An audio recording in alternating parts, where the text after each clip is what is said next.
too much to let me stay this way. Jesus, there's freedom in your name. You break every chain, oh Lord. 'Cause you are above every name, Jesus. Oh, you set me free.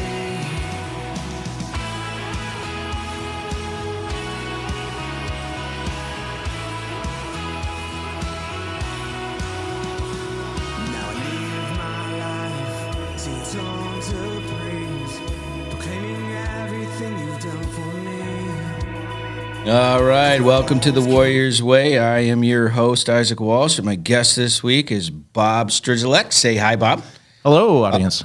How we doing? We're going to get to him in just a second. If you've not checked out our show, you go to Spiritual Warfare Unit on YouTube, like, share, and subscribe, and you'll get to hang out with our community warriors like Bob. And if you're struggling or you know someone's struggling, you want to help on the team, you go to spiritualwarfareunit.com. You click on struggling so you can find our partners that give out food, housing, baby formula, baby clothes, anything that the community needs, and you can be the one that helped them out. So if you know someone struggling, you can be that ray of sunshine for them. All right. So, Bob, you have a nonprofit called the Center of Hope, right? That's correct. Fenton Center of Hope. We began it in 2016. Okay. Yes.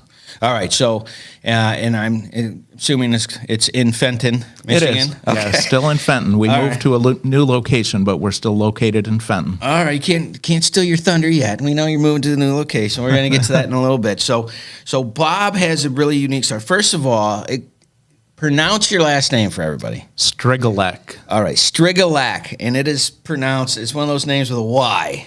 That's right. And so you said that was Polish. It is Polish. That's Okay. what they told me. Yeah. All right.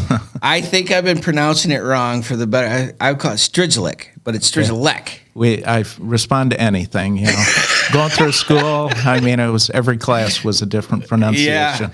Yeah. And you know what was funny is like when you were telling me to write it down, I actually wrote it down wrong twice. I was like, son of a gun, that Y is killing me in there. Yeah. So that was a Polish name. All right. So are you originally from like this area in Michigan? I'm not. No, I grew up in Alma, which is around central Michigan, south of Mount Pleasant. It's like a farm area. It is a small farm community. Got a nice college there, but a nice little community. Yeah. So what was your childhood like?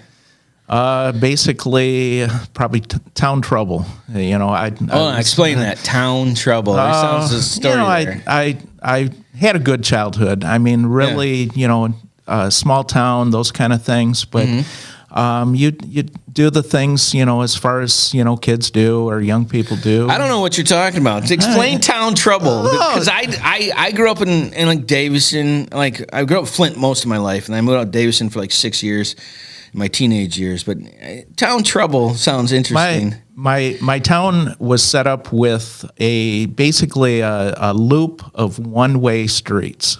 So it was one big like oval track all the way around. And it's amazing how, when the lights are timed, if you line up next to the right person, I mean, you find yourself just, going faster than you should testing be. the durability of the rubber on the tires. Exactly. Make sure they're working properly. Yeah, so it's... I feel like that's a service to community. It is, yeah. It makes sure the lights are timed, those kind of things. Make sure the concrete is black-topped for free. Yeah. People look both ways before they're crossing, all those things. No kidding. What were you driving?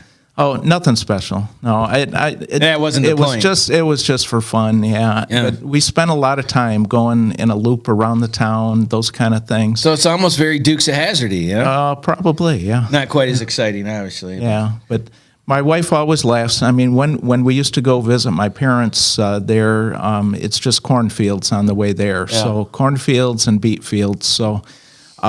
True farming community, those kind of things. All right. So did you, what kind of jobs you have growing up? Anything?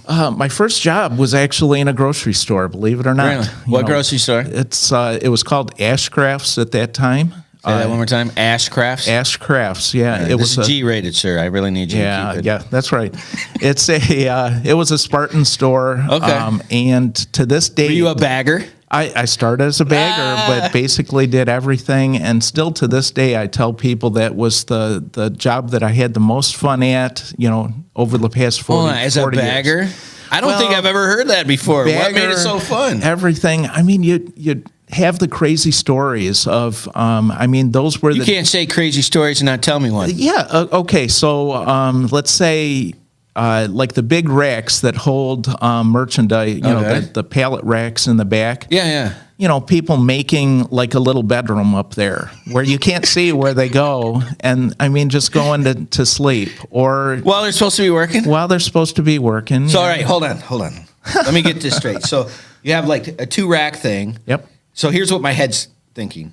Like you got a bunch of Charmin in the front. Exactly. And then they hop in the back and they're behind the Charmin. Yeah. With a pillow and snacks and a cooler and sandwiches. And they had a clubhouse at work in the toiletry aisle. Yeah. No kidding. That's the way it was. And really until, I guess, management or ownership, figured it out. The policy always was if something got broken on the sales floor, like, a pack of Oreos gets ripped open, they just take it back to the break room. You have to eat them. And, you got to mark it down on a sheet to make sure. Yeah, it's lost, those kind of things. So it got to the point where, these guys, and, really it took me a while to catch on to this, really. But this guy. So the loss was just getting higher. Yeah. The guy was, one guy in particular would say, well, okay, I'm having a sandwich. So I go to the bread aisle. I get, lunch meat. I get cheese. I want. He was shopping. I want some watermelon. So obviously one of those is broke. That has to be true. Yeah. It's so stupid. It is. So it got to be like that. And they had to clamp down on it, clearly. It was, yeah. It had to really clamp down. So how old were you when you were doing this? Started like 16. So we did that into early college. So it was a good time, though. Yeah. All right. A lot of fun people. So, like, what year is this? Like 19? That would have been like what, 79? Okay. Yeah. All right. So 79, you're 16, 17, you went to high school. Were you like a jock? Were you a cool kid? Were you a nerd? I did some sports. A lot of bowling, at that time. What was your average? Ended about 205. Wow. So you were good. Well, yeah. Okay. Yes is the right word. Not in today's standards, but back in the day, yeah, I was. Yeah. Okay, anything over 200 was considered really good, right? Yeah, it was good. Yeah. It's okay to say it's good. All right, so 79, 80, so you graduated in what, 81? 83. Yeah. 83? So 83 I graduated. Okay. And you said you went to college. Did you go to Alma? I went to Michigan State for the first year and then finished up at Central Michigan University. So all right, and what was your major? At that point, it was business administration and restaurant management. Really, restaurant management? So I was. That's crazy. That's exactly what I went for. Is it? Is that nuts? Yeah. You said that. I just started giggling. Yeah. Wow. Because you think, oh yeah, no. Yeah. I was wrong. It's knowledge, but at this point, it's a knowledge base, but a career path. It hasn't been. Yeah. No, that those poor people that are in the restaurant business. 10% breakage on costs out, and then a non-alcoholic is you're not making anything. It's hard. A lot of long hours. Oh man, those 3 a.m. nights get rough. It does. Yeah. Yeah. Right. All right. So you graduated at how old are you? 18 or 19? 18. And then how many years were you in college? 4 years. All right. Anything substantial happen in college? Meet anybody specific? Anything that this specific story stands out? Not necessarily. You're just good and studious and no racing or anything? No, I had to leave Michigan State, just move back home. Yeah. Too much partying. That freshman 15. Yeah, blew out all my speakers on my stereo, all those things. Well, yeah. There was a guy up the hall that also liked Van Halen at the time. So he and I don't think anyone's ever heard of that band. Small band. Yeah, small band. So, a little bit too much Eddie Van Halen on the speakers. Yeah. And it's just, So were you studious? Like, did you find college difficult? I tried to be studious, and there literally were times where this room down the hall was literally like the party room. So it was Party room. Yeah, and if you weren't there when they wanted you there, they'd be pounding on your door. Even doesn't matter if you're studying or have an exam tomorrow. It didn't matter. So. I think the top grade point in that room was about 1.1 for the first year. So, oh my goodness! So he was. That was the average? No, that was the best. The rest were down from there. So, oh my goodness! Yeah. So, yeah, something. You're ringing a bell of some stories in college that happened to me. The defensive lineman. It was funny. I was a soccer player. That was 100 pounds ago, but. The defensive linemen from the football team, they would come in and they would say, "You owe us drinks, Coca-Cola, Mountain Dew, Pepsi, things of that nature." And so I was like, "Yeah, we're not doing this, boys." Okay. And so me and the defensive end got into a disagreement. And out of that disagreement, we became really good buddies. He was like, I didn't know somebody that little could fight that hard, right? And so we ended up being really good buddies. So everywhere I went, I was like 5'7", 160 pounds, and I was rolling with like 10, 300-pound guys all the time. Yeah. And so we created a little bit of havoc. And my grade point average was above 1.1. Okay. So I'm feeling pretty solid about that. But the fact that was the top. Yeah. Wow. So you actually, that's the reason why you had to leave. Yeah. I mean, did you make that decision or like your parents? No, I did. Yeah. You knew? I knew. I mean, if you're spending that kind of money, right. And, you're wasting it. Yeah. You're wasting it. My dad, my parents worked hard. They're immigrants from Poland. Okay. So they worked hard. They helped me a lot, with funding towards college, those kind of things. But, I was wasting time, wasting money. Yeah. Now, what did they do? Were they farmers or? My dad worked for GM. Oh, okay. Yeah, and I mean, he just passed away, recently, and his story was that he missed 2 days of work in 30 years working at GM. Total. Yeah. 2 days total. Yeah, exactly. Like sick days, kids, weddings, birthdays. Yeah. I mean, he was driving an hour into work from Alma to Saginaw. Wow. And he would make it in during a snowstorm when guys 5 minutes away from the plant couldn't make it. So, man, what a great work ethic, dude. Yep. And that's in your history. It is. My dad's like that, too. My dad did 37 years as a high-low driver. That dude didn't miss work, man. Yeah. He just got up there and get it done and come home. And he's like, if you're doing something, you might as well get paid for the time you're doing it. And I was like, work hard. I'm like, shoot, that makes all the sense in the world.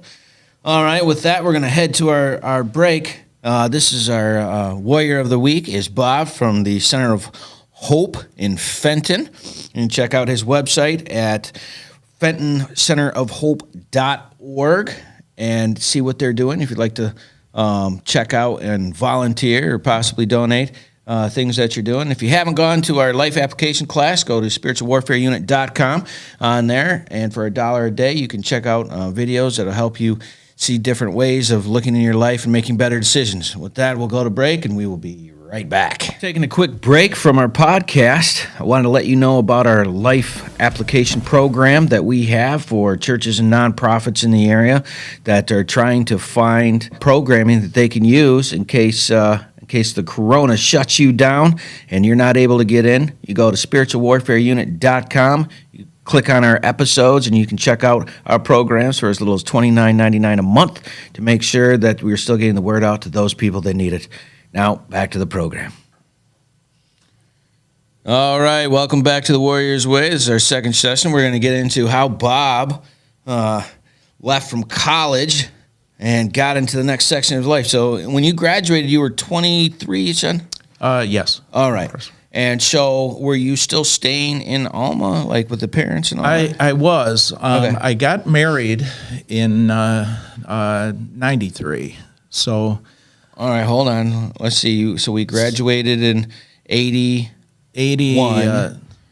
83 high school. All right, so you graduated college in 87. Yes. All right, so you can't just jump into the marriage thing. I'm jumping. So 87 you graduated. So then what happened? I was working some management jobs in some restaurants. So Okay. yeah, did that for a while. All right. So there's a 5-year. So this 5 years, you're doing what? Getting your own place. Yeah. Like. Yep. Finding it now. Now, did you stay in that area? I did stay in that area. So I was in the Alma area and Mount Pleasant, nearby. So now were you a dater? Like, did you do a lot of did you have a big social life, or are you just a good worker guy? not like really. Your dad? Yeah, mostly just a worker. Yeah. Yeah. How is your social skills? Would you on a grade, like from an A to an E? Like, Right. I'm a D+. Yeah, I'd probably say a C. My wife would probably say a D- or something. Yeah. So, well, and that's one of the things I love about you, because when we first met, I said, listen, I'm a little social. And she's like, oh, you're going to love my husband. And I was like, and we talked, and it was like very hyperlogical. This is the answer, and this is this. And I felt so comfortable with you. It was so great. And I don't get that very often, because mostly they're like, well, how you doing? What are you up to? What are you doing? And you're like, yeah, nothing. How you doing? So you're just working, leaving. So got your how? What, did you get a house or an apartment? Like, what really was just that? an apartment. Yeah. Okay. And so you're dating your wife when? Like, when did you meet? When did that happen? 93. You said you got married, so you didn't instantaneously. No, get it was prior to that. But at that point, when I was starting to date, my first wife, I was working with Walmart. Okay. And I was on the management team of one of the first Walmarts here in Michigan. Wow. So I had been sent down to Ohio for training. Okay. And so that was sort of my transition out of, grocery and restaurant work into retail. How did you like it? I liked it. Yeah. Yeah, it was a good company. Actually, back in the day, at one of the grand openings or around that time, Sam Walton came to Michigan. He came to the Mount Pleasant, Michigan store. Okay. And he was just his old Sam. He stood up on the register, got on the PA, talked to everybody, talked about store numbers and everything. Didn't matter who heard or anything. No kidding. And they needed somebody to take them back to the airport, and so we went. I took him. You took him? Yeah. So he was just a regular dude. He was a regular dude, and on the way back to the airport, he said, hey, I heard of these Meijer stores, and we were passing one. He said, I want to go check it out. And I think at that time, he had a gentleman's agreement or something not to go into grocery. And a buddy of his said they wouldn't go into retail. Yeah. So, but he really was wondering about the concept of like a Meijer store. Gotcha. So we walked through the Meijer store, and he wanted to see the back. And so when you start seeing the doors that say employees only, he didn't stop, and I'm following right in. So we go walking through the whole back. And, like he owns the place. Well, and I'm like, okay, well, if I'm going to get arrested, I guess this is the guy to do it with. Yeah, right. So, we walked through there. Nobody stopped us. Nobody even noticed. And we walked through it all and, went from there. So he was, that was really the time where Walmart was known for the founder and the company and taking care of the people, all those things. All of that. Yeah. It was a really good thing back. And now it's like this colloquial joke, but it was a good place to work. Yeah. Like you can see the transition going there. Yeah. One of the people that we hired as a part-time garden associate, working maybe 20 hours a week, just regular hourly work. Yeah. He ended up being a store manager, possibly a district manager. Wow. So he was probably making close to $150,000-$200,000 a year. Wow. And started out just, doing garden stuff. Man, that's cool. Yeah. So you did this for that 5 years till 93, and then you got married. Did you have kids right away? We did, yes. And I had actually I'm giving you the wrong date. So here we go. So here we go. Yeah, when I get perfect, I'm going to cuss you out. Yeah, okay? yeah. I promise. So I think I'm too nervous or something. Oh, you're doing fine. Second marriage was 93. Okay. First one was 1990. Oh, okay. So that was a young oopsie. Yeah. No. We were married and had a child. Uh-huh. And my son is now 30 years old. Okay. 32 this year. Yeah. From 1990 to 30 to 22.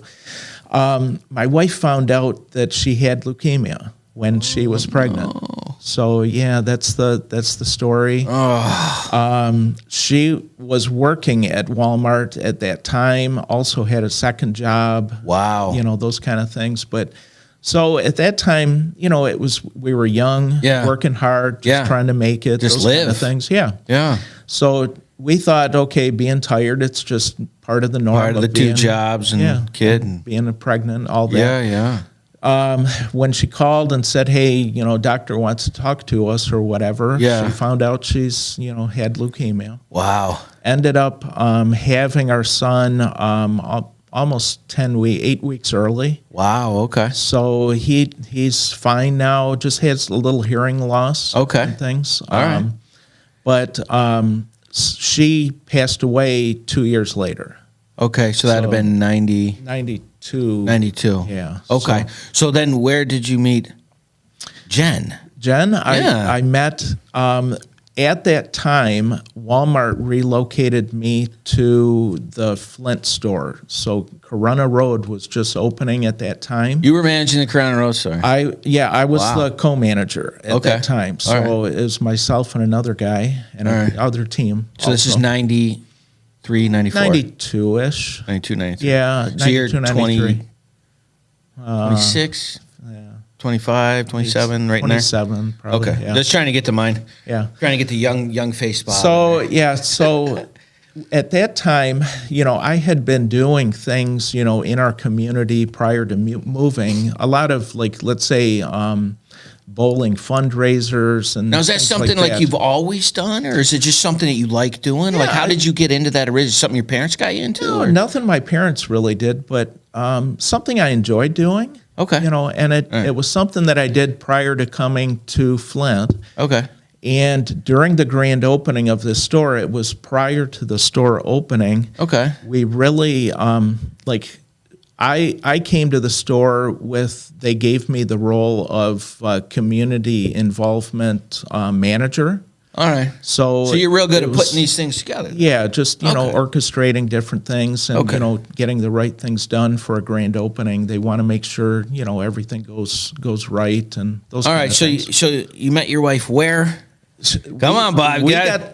She worked at Walmart. All right. And she had recently lost employment. Whole story. Her dad said, hey, Walmart's hiring. She didn't want to go to work at Walmart. So she walks in and you're like, hey, how are you? Well, no, she was already there. I wasn't there quite yet. So you came in. She interviewed with the other co-manager. And, he said, you've got, she had background of doing things in the community here in Flint. Do you guys have rules about dating employees and all that? It's funny. At that time. He says it's funny. Walmart was going through a major, sexual harassment, lawsuits. Yeah, right.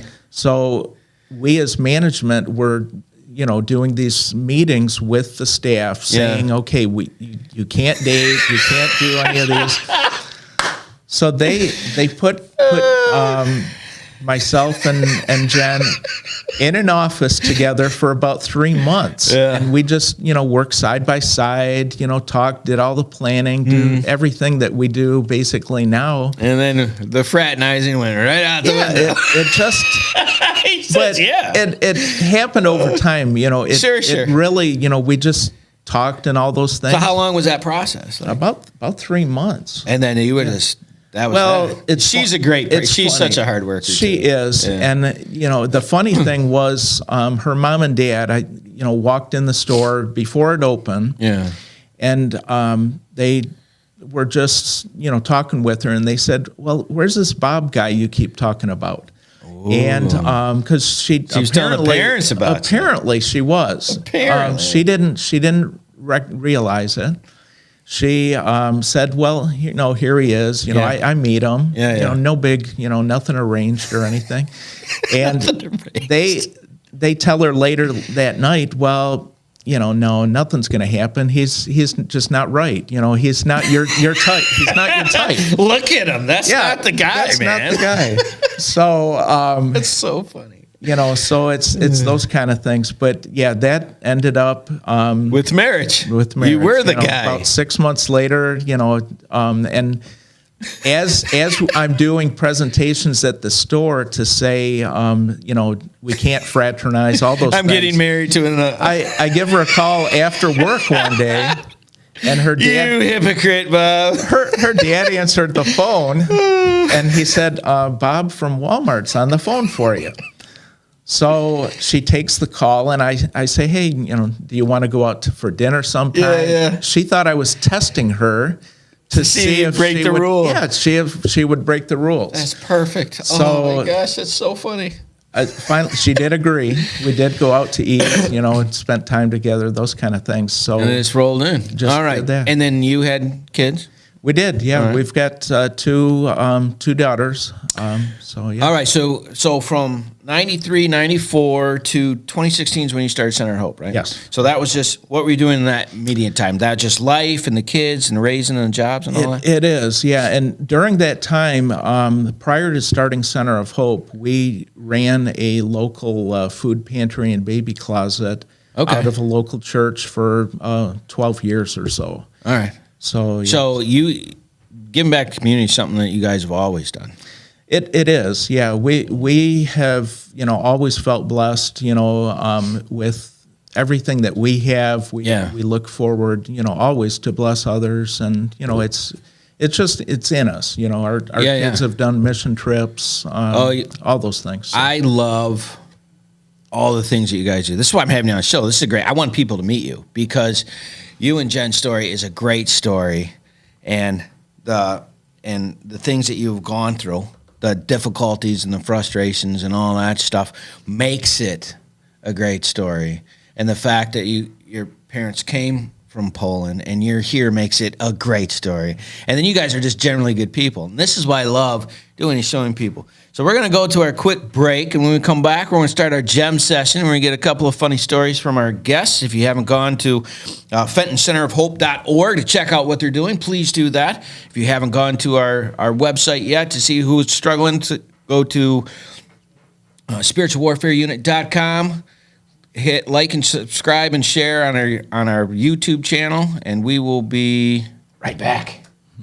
I'm really impressed with the teachings that Isaac has been bringing to us, as this is all based from Proverbs. I like it because it's simple, and it doesn't matter who you are. It's very easy to understand and apply to your life. It points out, my bad parts, and but it's showing me how to do the good parts.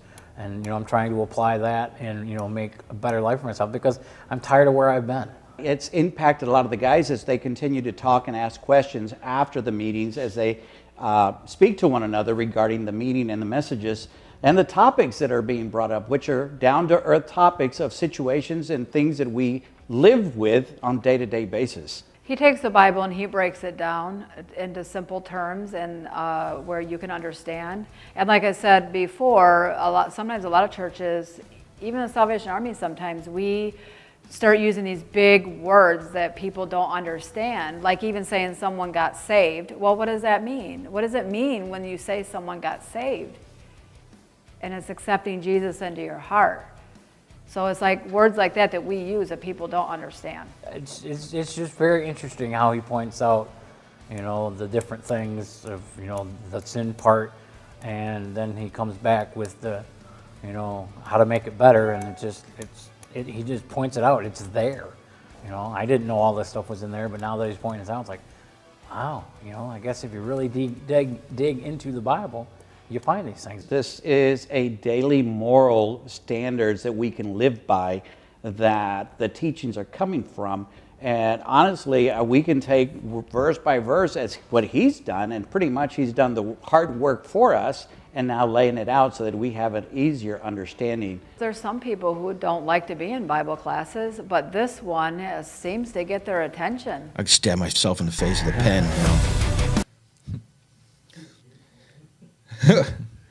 Are we back? Yeah. All right, we're back.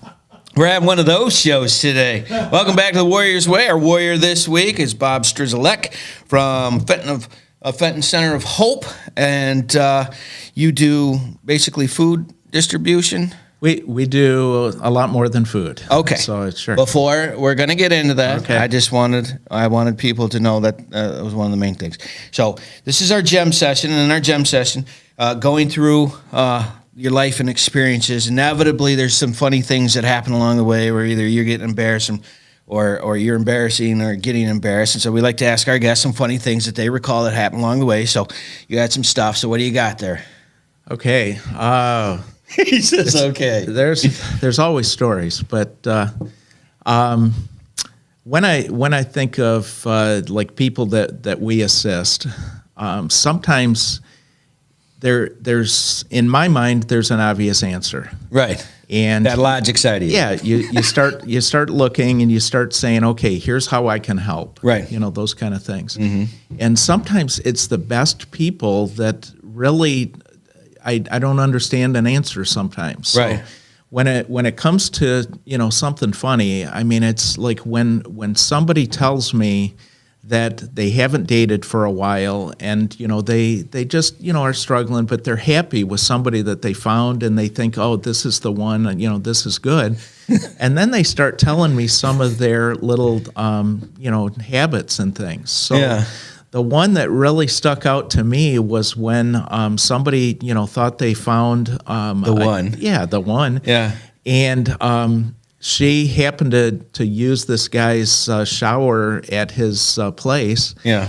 And she moved the soap, and he didn't like that. But what she moved it for was so she could use the soap dish for a ashtray. So not to clean. No. While she's taking a shower, apparently. So. Well, wait a minute. Hold on, Bob. She's using the soap as an ashtray while she's showering. Apparently. Where the soap went, I don't know. Listen, that's not what it's for. It's not. No. Like when you're used to not taking showers so much that you think the soap is the ashtray. Yeah. What we have here is a failure to communicate. Oh my gosh, dude! I love that story so much because it's like when you're doing jail ministry, right? And people come in there and their reasons for getting first of all, when they say, well, listen, chap, I caught a case. And I was like, you were running away from it, but okay. It just caught you. It ran up and caught you, right? And my favorite one is he said, well, it's really not my fault I went to jail. It was my girlfriend's fault. And I said, oh yeah, how's that? And he said, well, if we wouldn't have got an argument, then I wouldn't have had to put the crack in my pocket. Yeah. And then and then I left because we got in an argument, and then the police were there when I came out. And I was like, hold on a minute. The police were already there as you left the door. He said, yes. I said, so clearly that there was a domestic of some dispute that somebody called the boys down to have you respond. Well, yeah, it was loud, but, that's not the point. That's normal. Yeah, and I was like, and then the second part that's evading my comprehension is, why did you have the crack in the first place? Okay. Well, you got to unwind after a hard day of work. And I'm like, out of all of them, we're going to use the one that sounds like a part of your backside. We're going to use that one, like the worst one. And it was just like, well, yeah, I was, I'm going to be in jail. I might as well sober up anyways. And I'm turning negative into a positive. And I'm like, I don't even know what to do with that, right? Oh, man. And their mind, the justification of that negative action is unbelievable. And it's like, addiction gets everybody, and I get that. But it's like if your thought process is to support a negative outcome, then you got to look at why you're supporting that, right? Yes, and if that outcome isn't working for you, and I feel that at a very visceral level with you on that, and it's really true. The people you hang around, You only hang around people you have stuff in common with. That's right. The question is, what do you have in common with those people, right?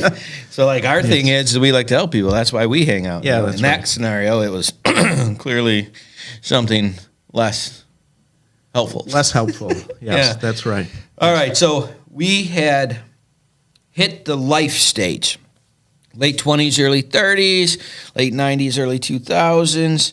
Like, you're going through there, and was it just steady? Were you and the wife working and the kids and the raising? And It was, and we always, we had talked, we would want to do something meaningful to make a difference in people's lives when the time was right. So we always said, hey, when we have enough money, when the kids are out of the house, all those kind of things. Yeah. So we kept seeing the same cycles, a lot of generational issues of people just, looking for assistance, not moving forward, not... what do you mean cycle? Like the family would have some kind of struggle financially and the kids would have some...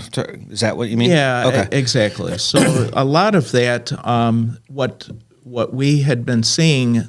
handing out food, handing out resources is great, but it's not eliminating the problem. Right. It's not fixing their problem. Yeah. So we really try to look at the underlying root causes, and we had talked and we said, yeah, when the time's right, let's do something. And I'm a planner, so for years, I feel God was putting a vision on my heart. To say, when the time's right, we're going to run a center. It's going to have a food pantry. It's going to have, all the things. Yeah. But also be able to do mentoring and life skills and, counseling and, come alongside somebody or a family and provide a support system, which a lot of times is missing. Yeah, because they don't even know what to ask for to look for, right? Yeah. So you said you do more than food. So first of all, they have this little, it's a little store. I don't know how else to explain it. And you go in there and you got a shopping cart. Now people just set up an appointment, is that? They do, yes. All right, so you go to FentonCenterofHope.org. You click on there, set an appointment, and then you go into your cart. You fill the cart, right? Yep. And then is this like a weekly thing, a monthly thing? We let people come through twice a month. Right now, we're finishing up some renovations on a new building, so people aren't coming in right now. Is it bigger? Yeah, it is bigger. Okay. That's good. Good. That thing was packed, bro. It was. So, yeah. But the cool thing that we also try to do is we have a personal shopper go around with each guest. Okay. So what we look to do is when people are struggling putting meals together, or they just really can't figure, what do I like dietary, like you're helping them with that? Yeah. Wow. Okay. We always try to have things like low salt options, maybe gluten-free options, different things that people need. Really, it's trying to provide God's best for people in need. And really, we're looking to, from that, build a relationship and trust so that people know they can open up to us and say, hey, you can help with this other need that I didn't tell you about yet. Yeah. So here's what's really holding me back. Yeah, this is the reason why I need the help, because this is what I'm struggling with. Yeah. Now, do you guys provide like that therapy or counseling or anything like that? Right now, we've got a few people of our team. 6 of us are going through biblical counseling training. Okay. We're completing our first year of a 3-year program, so we are part of another church that is doing that in town. And what we provide right now, we have about 52 moms on a monthly basis going through mentoring with one-on-one mentoring with our team. Okay. So they come in and get things, but they're also being assigned coursework from a program called Bright Course. Okay. And they have probably 200-something modules that we can specifically assign to whatever that person's needs are. So it's pretty cool. All right, so that's a whole year. That's a couple years. Yeah, well, they don't go through all of them, But we handpick those, and really prior to COVID, we were looking at that program of implementing it. Yeah. The cost was really high, but what happened with COVID, the company actually said, hey, we're going to make this available online. Outstanding. The price was more affordable, so Right. we're committed to offering that for our people. All right, man. And again, this is why I had you on, because when I'll tell people, oh, Center of Hope, they're like, what is that? And I'm like, are you for real? But like, if you're not looking for the help, I mean, I guess why would you look for it, right? And so like, if someone wanted to like come in and volunteer, do you use volunteer help at all? We do. Okay. And really, We do. really with this new property that we have. In our part of the county, southern Genesee, and going into northern Livingston and things, there's a lack of short-term emergency housing. And Right. with our baby closet especially, and all the moms we come in contact with, we run across a lot of women and women with children that are fleeing abusive relationships or battered, all those kind of things. So the worst thing for me is to run across, I always, tell my wife the same story, but the young girl that's in the Target parking lot, 20-something years old with a 3-year-old, in the winter, no gas and no money, and nowhere to go. So we love the Flint shelters and things, but a lot of times it's hard to get someone in. So what we dreamt about this, we kept telling talking to other organizations saying, hey, you guys should do something about You this. should do this. And then you get sick of waiting and you're like, you know what, I'll just do it. So, well, we had not planned on doing this quickly, but with a need to move from our prior location, God opened the door for a property that used to be used to house some boys in the area.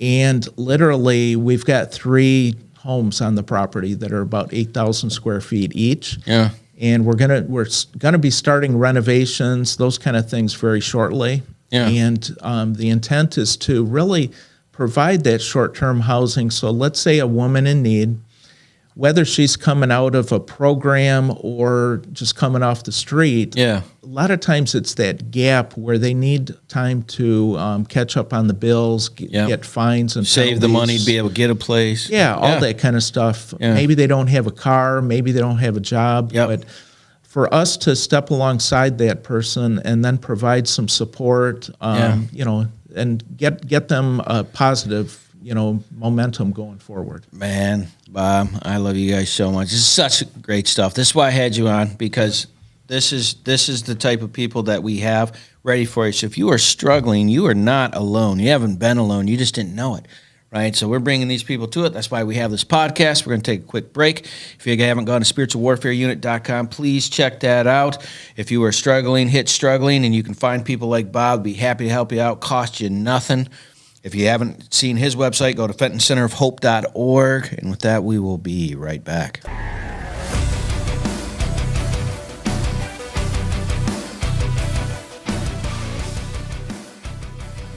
So people that are talking about breaking the rules use their fingers to speak to each other. And that's what gangs do to communicate from point A to point B. It's almost like this has been in the Bible for 2,000 years, and people feel like it's a new thing. That is unbelievable, isn't it? That things that are happening in your life today are in here from 2,000 years ago. That's very weird.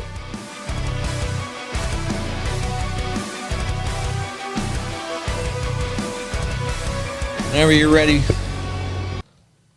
All right, welcome back to the Warrior's Way. Our warrior this week is Bob Strygulec, and we're finishing up with the Center of Hope out of Fenton. Now, you said you're moving to a bigger building. Is it still in Fenton?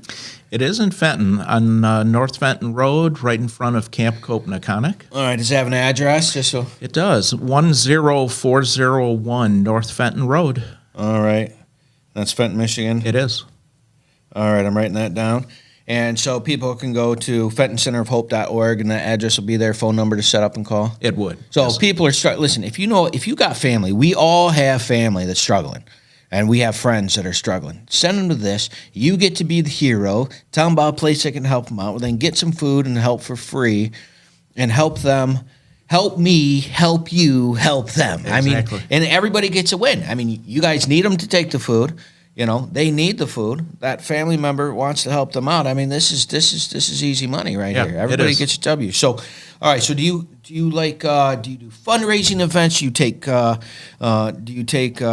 donations? Do you have what kind of things you do? We do it all. On the food side, we have organizations and groups do food drives for us. We have local churches do things that we called bags on the bumper. So literally, members, congregants bring a bag of food, leave it on their bumper, and people from the church gather it. And like they know it's on their bumper, though, right? Yeah, they know it's on their bumper. They're not leaving, going on. No, and okay. I mean, but we have groups. Junior League of Flint helped us out. They got 500 boxes of cereal for us recently. Wow, cool. All those kind of things. So it takes a lot of different sources. All right, so if somebody wanted to donate money, are you having like an event? We are actually this coming week, May 18th. Okay. And we're having that at Genesis Banquet Center.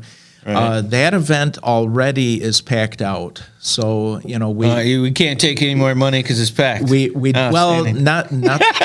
I'll never turn down the money. Yeah. Really, we've been blessed. We've got nearly 300 people coming that night, and the goal that I'm really in my mind, my heart, I'd like to accumulate $300,000 on that night. Yeah, and really, as fast as the money is coming in, no matter how good of a manager and things we are. It's going out fast. And, it's showing that that what you're doing is working. It is. You know what I mean? And the people that you're helping. I remember during COVID, one of the first things is we go in there and you have back when nobody knew what was going on, and you have to make a decision. Am I willing to die to help these people? That was a conscious decision. And you guys were in it. You're like, yeah, we're in it. And we were in it from day one, and like, let's go. And it was fun. And it was scary and fun and nervous and fun. And then you're helping all these people. And this is what you do all the time. It is. And we're always, our team and, my wife and I, we're all committed. We're all in on anything. I mean, at that time, the leadership of Sheriff Swanson here was just enormous for our community and our county.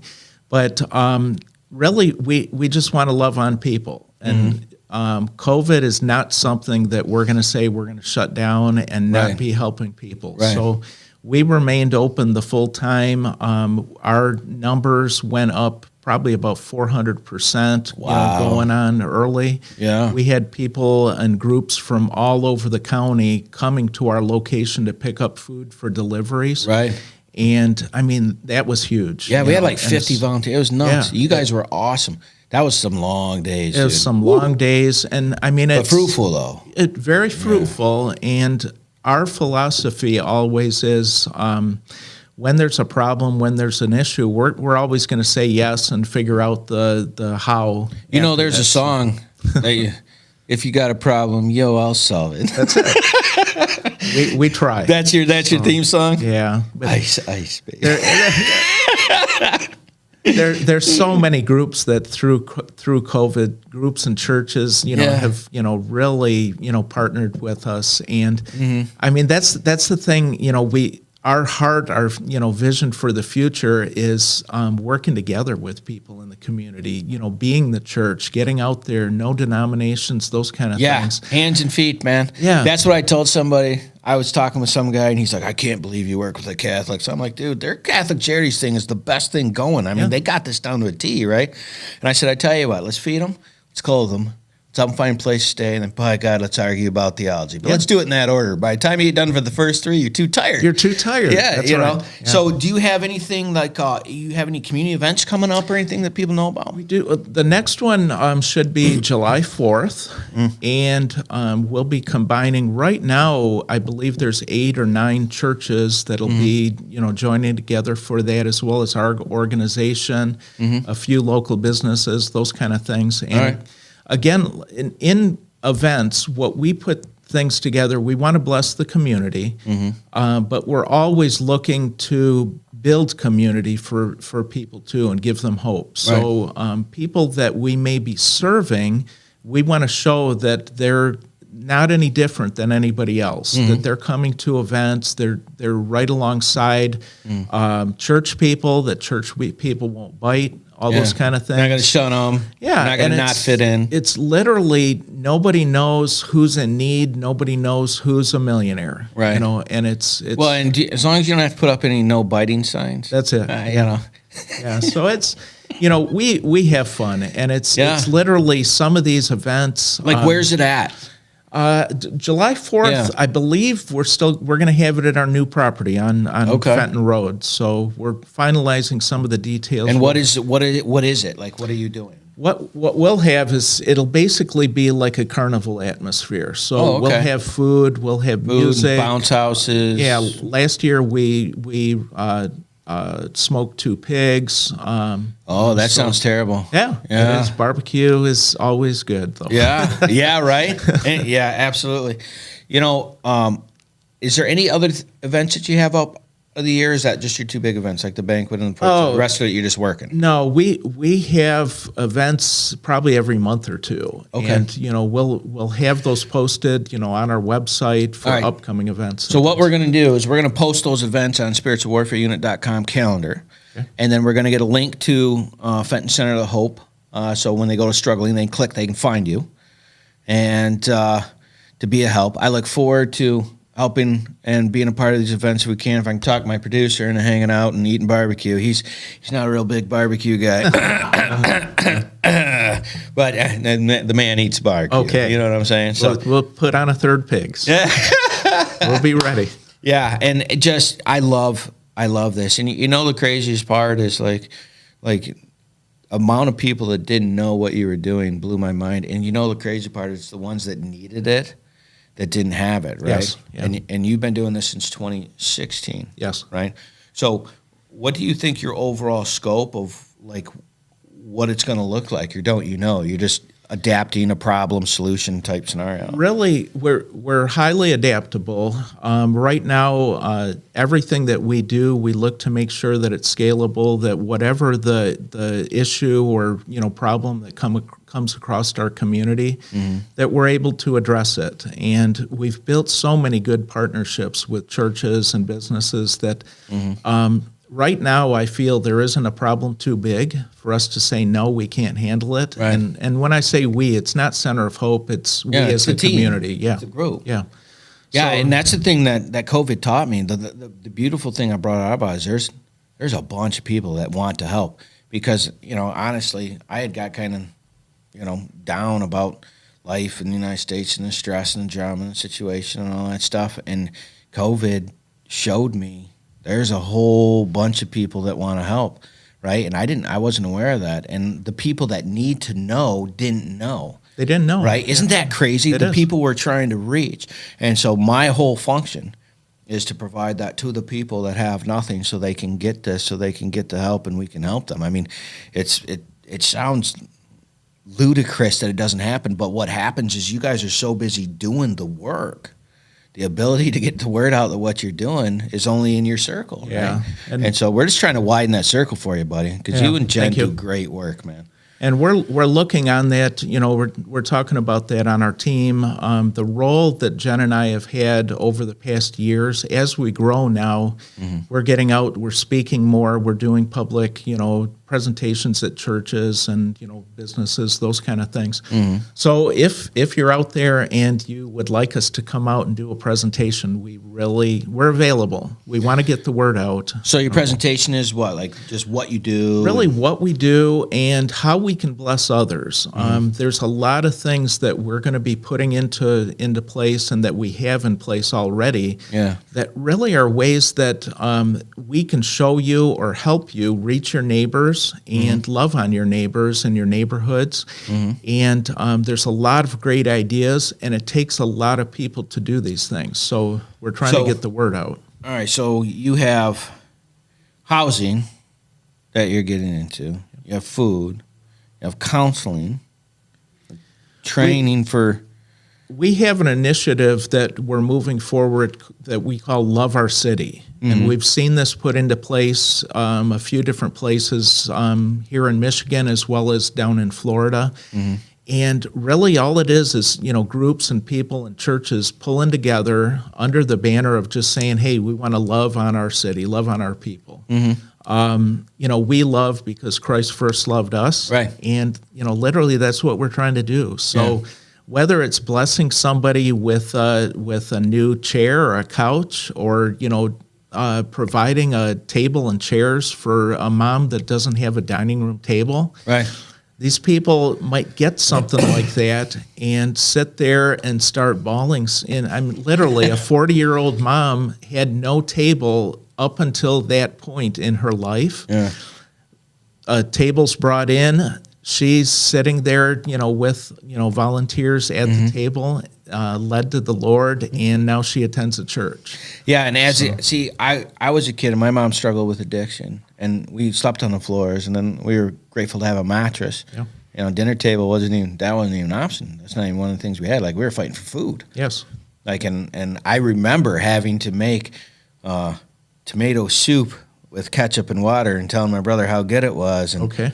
Yeah. And having that white box of cornflakes that would never go soggy in 100 years because I don't know what they're made out of, and putting water on it, saying we're trying to lose weight. I grew up in that. I starved as a kid, and it wasn't really anybody's fault. It was just the nature of how it went down, and so that is why my passion is very much with helping you guys out, and God just grew that from what we're doing, and I am really, really excited that you guys came on the show. I'm super excited to support what you're doing. I'm really looking forward to, letting people know more about what you're doing, and of course, our church list is very long. So whenever you want to break into that and be like, hey, let's just put up or shut up, right? Yeah. Like either do it or don't do it. But now's the time. Because I got a feeling that if both of us are there, we can be very annoying. And it's literally we're in a spot right now that we can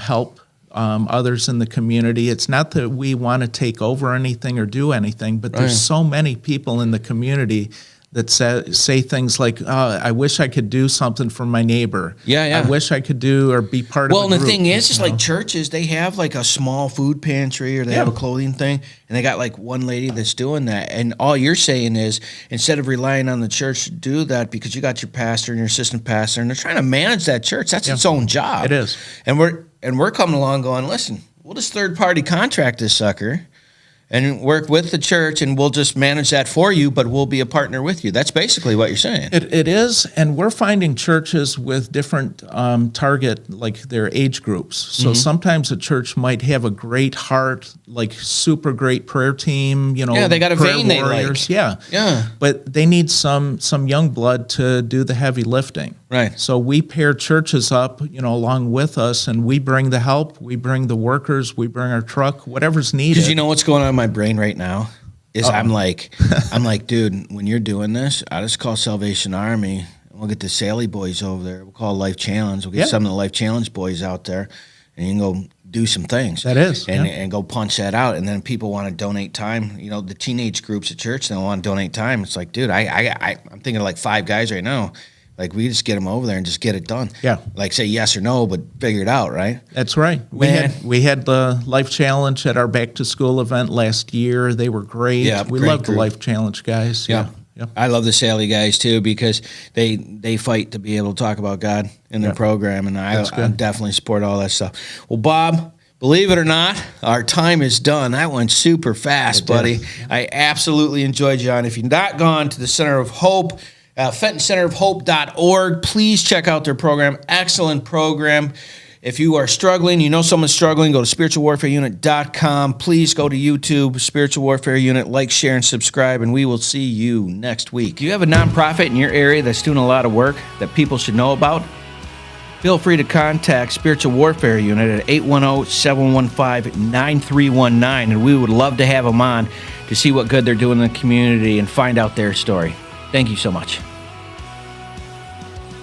Spent so much time believing the lies. I knew I wasn't meant to live this way.